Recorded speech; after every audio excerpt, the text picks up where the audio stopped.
तुमच्या दारावर जर एखादा साधू महात्मा येत असेल, तो जर तुम्हाला माधुकरी मागत असेल, एका वेळचं जेवण मागत असेल, तर तुम्ही त्यांना जेवण देऊ नका.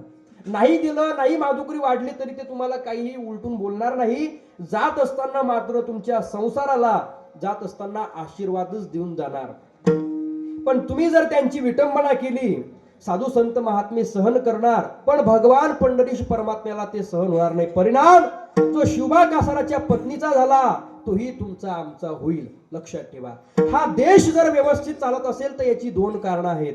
हा देश जर व्यवस्थित चालत असेल तर याची दोन कारणं आहेत. एक, साधू संत महात्म्यांमुळे देव देश धर्म टिकून आहे, आणि एक सैनिक ज्यांच्यामुळे आपण या ठिकाणी सुरक्षित आहेत.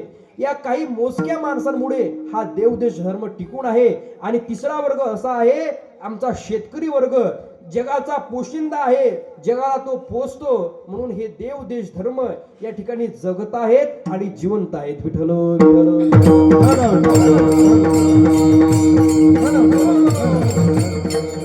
साधू संत महात्म्यांनी त्रास सहन केला, समाजाचा त्रास सहन केल्याच्या नंतर तुकोबाराय मात्र एक निर्णय